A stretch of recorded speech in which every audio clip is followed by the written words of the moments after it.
ओम नमस्ते सभी भद्रजनों को। आज दीपावली आने वाली है सामने ही, और आप सभी भारतवासियों को एवं चित परिचित मेरे सगे संबंधी, आत्मीय स्वजन एवं सभी मित्रजनों एवं भाइयों बहनों को सभी को दीपावली की आप सभी को हार्दिक शुभकामनाएं। एवं आज इस दिवाली के महोत्सव पर हम कुछ विशेष तथ्यों पर आज चर्चा करेंगे। साथ ही साथ हमारे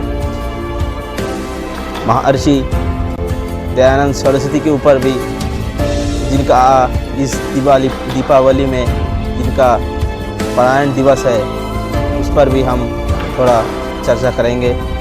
और जैसे दीपोत्सव का यह महोत्सव है, उसी जैसे हम त्रेता युग में जब प्रभु श्री राम, मर्यादा पुरुषोत्तम प्रभु श्री राम आए थे अयोध्या में, इसी प्रकार हम इस दीपोत्सव को मनाएं, ना कि दिवाली माने दिवालापन होकर पूरा हम अपने सभ्यता को नष्ट कर दे, संस्कृति को नष्ट कर दे। सबसे करजोड़ निवेदन है, पटाखे नहीं, मिट्टी के दिए में घी का दीपक जलाए और पर्यावरण वातावरण को शुद्ध करें। आइए आज का सत्र हम शुरू करते हैं। हमारे साथ है श्री ओम प्रकाश आर्य जी, भजनोपदेशक तेलंगाना से, और श्री निर्मला आर्य जी। आज दीपावली की शुभ अवसर पर हम आप सबकी मंगल कामनाएं उस परमपिता परमात्मा से करते हैं। आप सभी दीप की तरह प्रकाशित होते रहे, सभी को प्रकाशित करते रहे, अंधकार से सबको प्रकाश की ओर ले जाए, यही प्रार्थना हम परमपिता परमात्मा से करते हैं।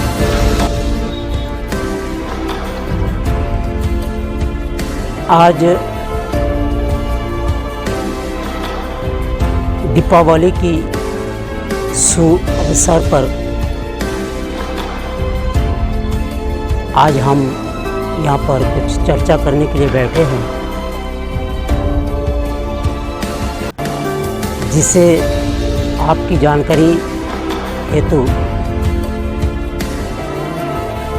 अभी मेरे इर्द गिर्द बैठे हुए हैं मेरे बड़े भाई जैसे श्री निर्मल जी आर्य। इन्होंने प्रश्न कर रहे थे कि ओम जी, ये जो दीपावली है, ये क्या अभी से चल पड़ी या सृष्टि की आदि से चल पड़ी या राम से चल पड़ी या कृष्ण से चल पड़ी? तो अकस्मात मेरे मुंह से निकल गए, ये तो भ्राता जी महाभारत के पश्चात, योगीराज श्री कृष्ण के पश्चात ये सारे चल पड़े। खैर, ये उत्तर सही नहीं था। पश्चात भ्राता जी ने कहा, जैसे मर्यादा पुरुषोत्तम श्री राम जब 14 वर्ष वनवास काटकर अयोध्या नगरी में आए थे, तभी वहाँ के अयोध्या नगरी वाले घी के दीपक जलाकर उनका सुस्वागत किया था। सत्य में यदि देखा जाए तो उसी दिन से ही दीपावली का ये जो प्रावधान है, ये चल पड़ा। परंतु उसमें जो दीपावली घी के दिया जलाकर मर्यादा पुरुषोत्तम श्री रामचंद्र जी को स्वागत किया था, क्या आजकल हम उसी प्रकार की दीपावली मनाते हैं? नहीं।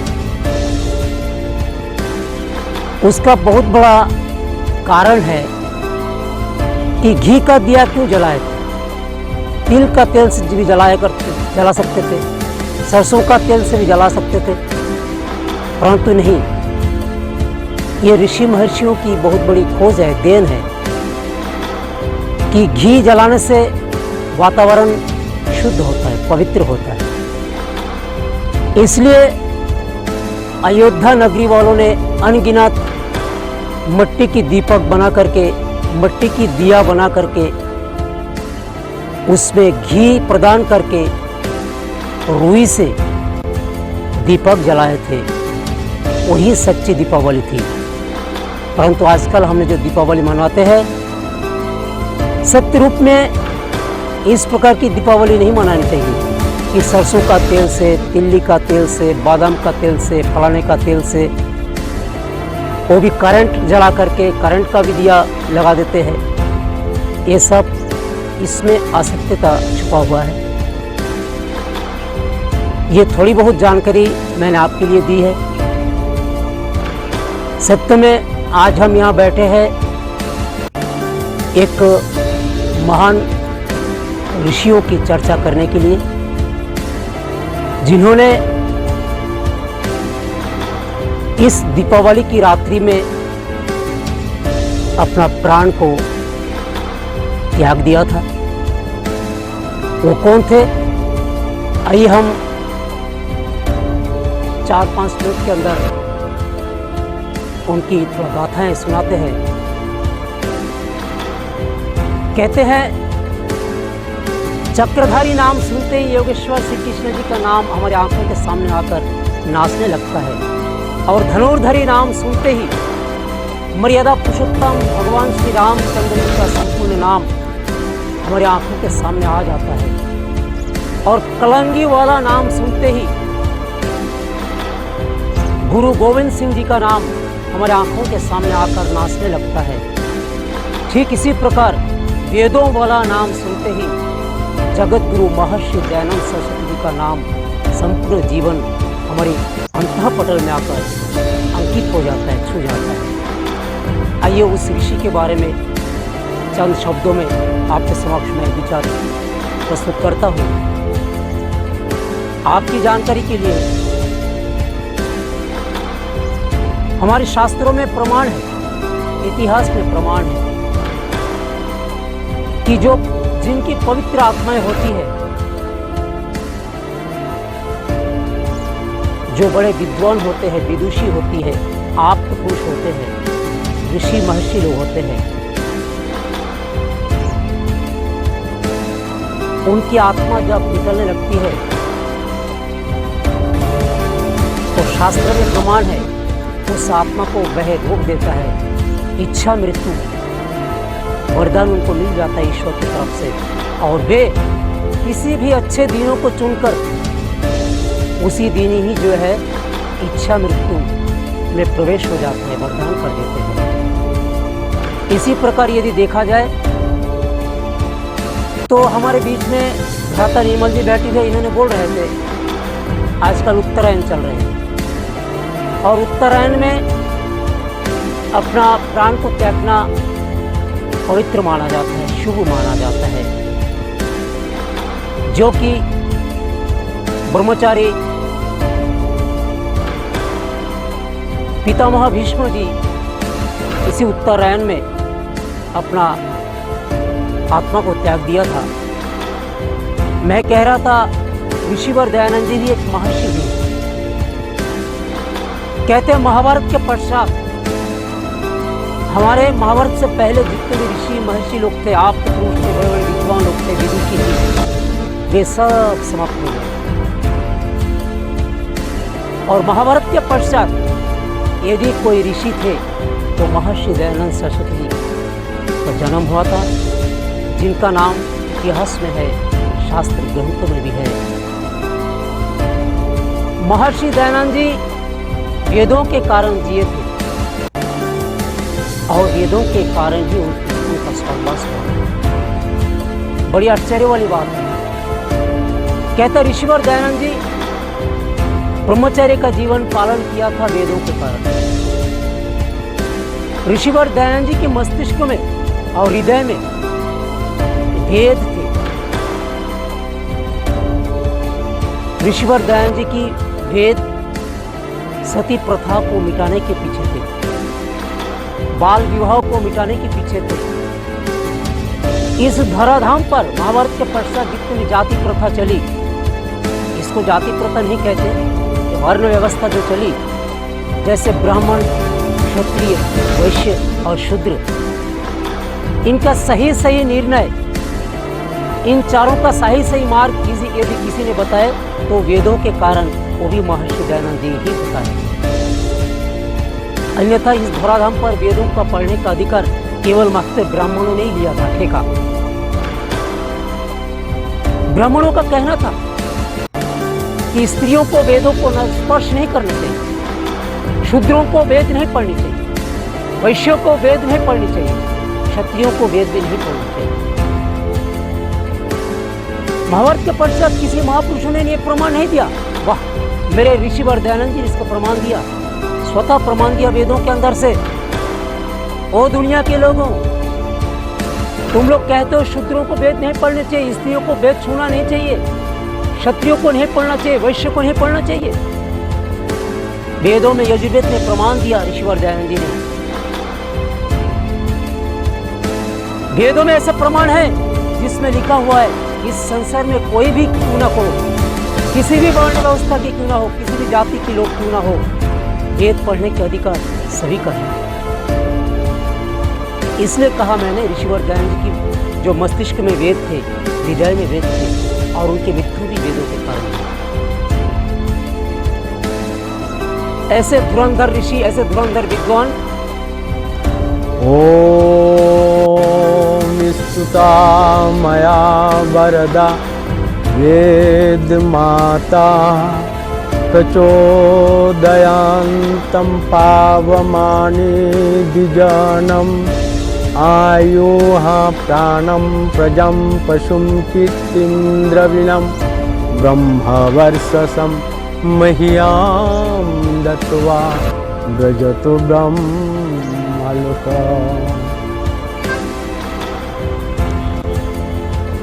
मैं निर्मल एरिया तेलंगाना प्रांत के इसगांव निवासी। मुझे ये जैन चैनल में कुणाल आयरो जी ने मुझे थोड़ा समय दिया, जो दीपावली, शुभ दीपावली के अवसर पर। तो मैं आप सभी को दीपावली के शुभ अवसर पर आप सभी को मेरा विनम्र प्रणाम और सबको बधाई। सब अच्छा रहे, सब अच्छा से दीपावली मनाए।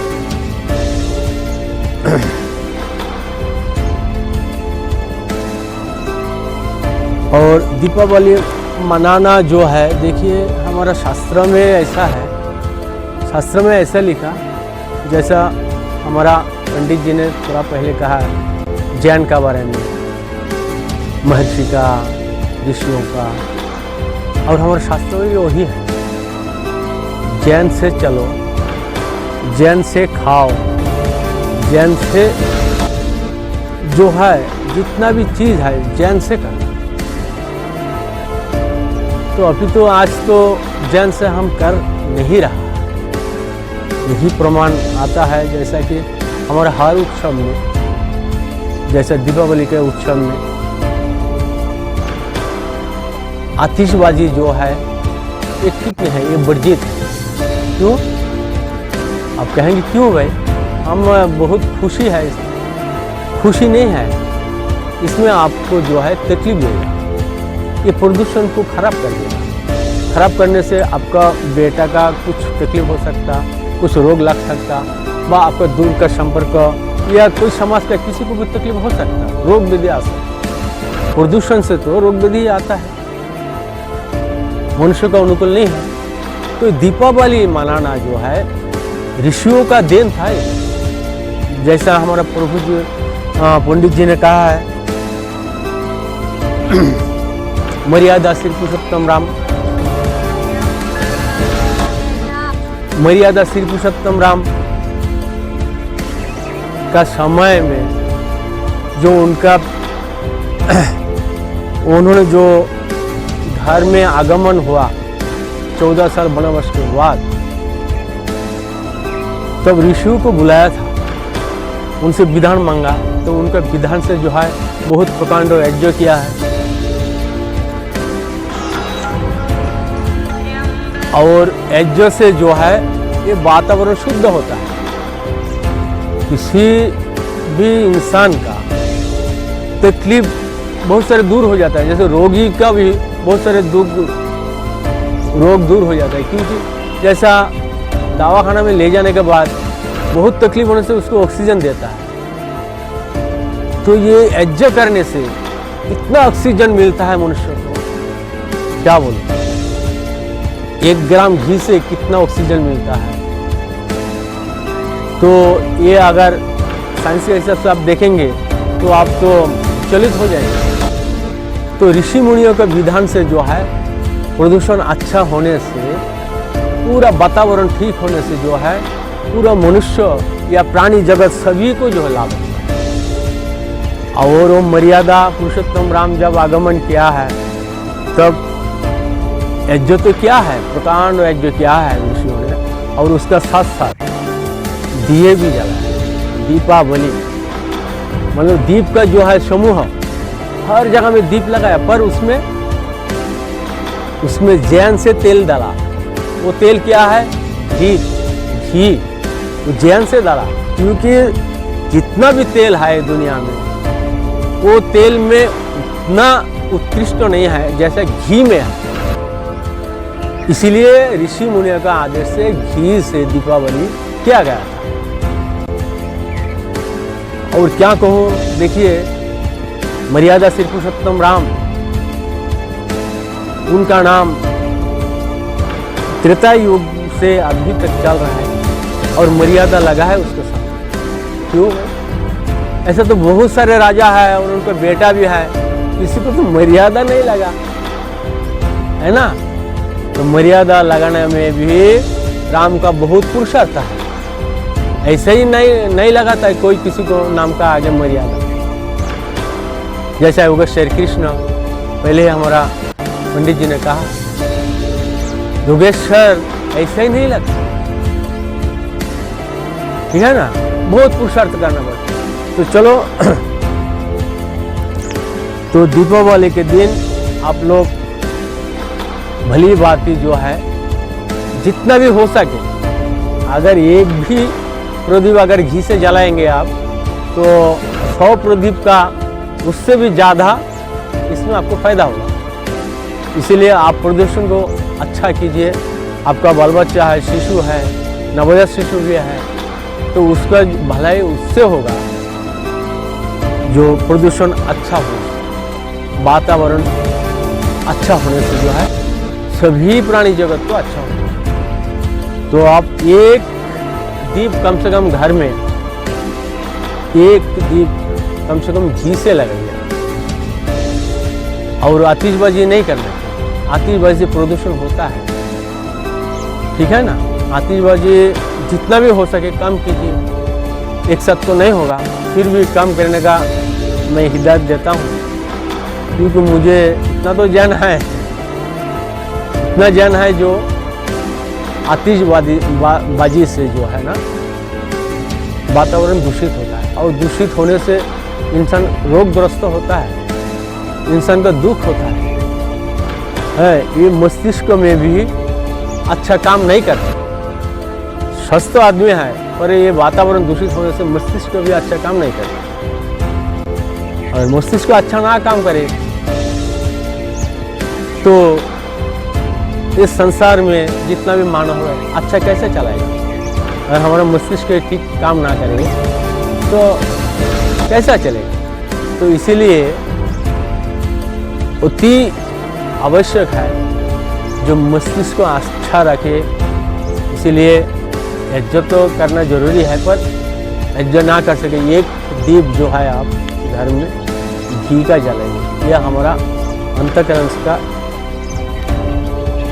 यह है, अंतःकरण से कह रहा हूँ, विनती करके कह रहा हूँ। क्योंकि देखिए बात तो बहुत सारे है, हजारों बात है। ब्राह्मण का बात थोड़ा पहले किया है। और आप जानते हैं आप हिंदू नहीं हैं। मेरे से अगर कोई चैलेंज करता है, कितना भी आदमी, हजारों लाखों आदमी, मैं उसको प्रमाण देता हूँ आप हिंदू नहीं हैं। प्रमाण से बात करेंगे। तो चलो वो कैसा भी हम उसको एब्जॉर्ब कर लिए, मतलब मान लिए, एक बातों में हम मान लिए अभी हिंदू जो है चल रहा है, अब हिंदू संप्रदाय यही बोल रहे हैं, लेकिन हम हिंदू है नहीं, हम ऋषि मुनियों का संतान है, और ऋषि मुनियों का पीछे कहा भी हिंदू शब्द नहीं है। अब आप महाभारत को मानते होंगे, रामायण को मानते होंगे, गीता को मानते होंगे, हम भी मानते होंगे, हम भी मानता हूँ। क्या मानता हूँ? वहाँ उसमें जो सत्यता है उसको मानता हूँ, बाकी जो असत्य है उसको हम लेते हैं। बहुत सारे लेखक ने जो है थोड़ा बहुत इधर उधर करके लिख के गया, ठीक है ना। पहले तो अच्छा था वो, पर दूसरा एक लेखक के बाद दूसरा लेखक आया, दूसरा लेखक, तीसरा लेखक, तो ऐसा करते करते जो है अपना अपना ढंग लगा दिया। इसलिए मैं चैलेंज से कह सकता हूँ हम सब हिंदू नहीं हैं, हम मुनि ऋषियों का वंशज है। हाँ, तो हम चैलेंज भी कर सकता हूँ जो हम हिंदू नहीं हैं, और आपसे ऐसा चैलेंज कर सकते हैं जो आपको मानना पड़ेगा आप भी हिंदू नहीं हैं, ठीक है ना। तो हम ज़्यादा तो करेंगे नहीं। अब देखिए ये जो शुभ समय है, दीपावली का जो शुभ समय है, ये उत्तरायण का समय में आता है, और राम जी का समय भी यही समय था, ठीक है। और हमारा पंडित जी ने थोड़ा कहा, हमारा महर्षि दयानंद विष्णु पितामह, इन लोग ये उत्तरायण आने से ही मृत्यु को वरण किया। क्यों? उन लोग ज्ञानी था, इसलिए ज्ञान से सब कुछ करना चाहिए। उत्तरायण से आने से मृत्यु को वरण करना, उसमें फायदा क्या है? फायदा तो है, फायदा ना होने से जो है हमारा विष्णु पितामह पूर्ण ब्रह्मचर्य था, उन्होंने भी इच्छा मृत्यु को जो है कोई महीना जो है रुक गया, नहीं मरे, उत्तरायण आने के बाद ही मरे, मृत्यु को वरण किया। और हमारा महर्षि दयानंद भी बोला मैं मृत्यु तो हमारा पास है, आके है, पर मैं मृत्यु को ग्रहण नहीं कर सकता हूँ। तो उन्होंने कोई 1 महीना 2 महीना बाद में जो है दीपावली का दिन आया, तब उन्होंने मृत्यु को वरण किया है। इसमें शास्त्र का अनुसार जो है फायदा है, पर वो लंबा चौड़ा बहुत हो जाएगा, मुझे थोड़ा ही समय दिया है। दीपावली अवसर पर आप सब अच्छा रहे, शांति से रहे, दीप जलाए और उत्सव मनाए, लेकिन ज्ञान से। जो अज्ञान से करेंगे वो तो पटाखा फुड़ाएगा, वो तो आतिशबाजी करेगा। तो आप थोड़ा सा आपका मस्तिष्क को लगाइए, आप भी समझ में आ जाएगा आपका जो खराब है वो क्यों जला, ठीक है ना। तो उसको नहीं करना वर्जित है, वो नहीं करना चाहिए। जो अच्छा गुणवत्त चीज़ है उसको आप लीजिए। तो मैं और ज़्यादा नहीं कहूँगा। तो हम ऋषियों का अनुकरण करते हुए चलेंगे जितना भी हो सके। हम तो ऋषि बनना हमसे होना मुश्किल ही है, क्योंकि हमारा तो ये हम जितना एज हो गया, मतलब वयस हो गया, अब कहाँ होंगे। हमारा जो पड़ोसी है, हमारा जो माता पिता है, हमारा बचपन से जो है वो मौका हमें मिला नहीं, मतलब वो जो सुविधा है, साधन है, वो सब हमें मिला नहीं। तो जो भी है अभी मिलने से जितना भी हम कर सकें वो ठीक है, उतना ही अच्छा है। तो इसलिए जितना भी आप भी जितना भी अच्छा काम करेंगे, कर्म करेंगे, वो इतना अच्छा फल मिलने का है। गीता में वही बात है, जैसा कर्म करेंगे वैसा फल देगा भगवान, ये है गीता का ज्ञान। तो देखिए ज्ञान लगाया हुआ, ये है गीता का ज्ञान। गीता में जो ज्ञान है वो लगाया, ज्ञान शब्द लगाया ना। तो ऐसे ही ज्ञान से ही आप सब, तो आपको जो है उन्नति दृढ़ हो जाएगा, आपको आगे बढ़ने का दृढ़ हो जाएगा, समाज आगे बढ़ेगा, देश आगे बढ़ेगा। तो इसलिए हमें जैन से करना चाहिए। और जैन कहाँ मिलेगा? मैं एक थोड़ा छोटा उदाहरण देता हूँ। जैन वहाँ मिलेगा जो सत्संग है। सत्संग किसे बोलता है? जो सद्गुरुओं से जो है सम्मेलन होता है, वहाँ जो सत्य भाषण किया जाता है, सत्य भाषण से जो है जैन मिलता है, और असत्य भाषण से जो है जैन मिलता है हमें। इसीलिए सत्य भाषण कहाँ होगा वो ढूंढना पड़ेगा। और ऐसे 3-4 ये है, जैसे कि स्वाध्याय। आप स्वाध्याय करेंगे, बहुत सारे पुस्तक है, आप स्वाध्याय करेंगे तो उसमें जैन भी है, जैन भी है, पर उसको आप परख नहीं सकते। तो परखने के लिए एक रास्ता है आपके लिए, वो कैसा? स्वाध्याय करेंगे तो मुनि ऋषियों का पुस्तक पढ़िए। जैसा हमारा पंडित जी ने पहले बता दी, वेद, दर्शन शास्त्र, और ये जो है हम जो रामायण महाभारत बोलते हैं ना, इसका ज्ञान भी मुझे है, पर इसको हम कहाँ तक लेना है उतना ही लेते। ये ग्रंथ है, काव्य है, उसका हिसाब से हम लेते हैं। और ज्ञान तो आपको असल ज्ञान जो है ना, मुनि ऋषियों को सत्य पुस्तक से मिलता है, ठीक है ना। तो मुनि ऋषियों को सत्य पुस्तक क्या है? वेद है पहले। अब वेद को पहले ना पढ़ सके, वेद आजू बाजू में ना रहने से अब दर्शन शास्त्र मंगाइए। वेद भी मंगा सकते, आज हर एक जगह में उपलब्ध है वेद, ठीक है ना। तो मैं ज़्यादा कुछ नहीं कहूँगा, जैन से चलिए, जैन से आप दीपावली को उत्साह मनाइए, आनंद लीजिए बच्चों का साथ। अब अच्छा रहिए, पूरा भारतवर्ष क्यों, अभी तो हम पूरा विश्व को संदेश देना चाहता हूँ, जो आप अच्छा रहिए, अच्छा चलिए और अच्छा काम कीजिए, अच्छा कर्म से अच्छा फल मिलेगा। मैं इतना ही बोल के मैं पुनः आपको शुभ कामना देता हूँ दीपावली का अवसर में। बस मैं मेरा वाणी यहाँ मैं विराम देता हूँ। ओम शांति, ओम शांति, ओम शांति।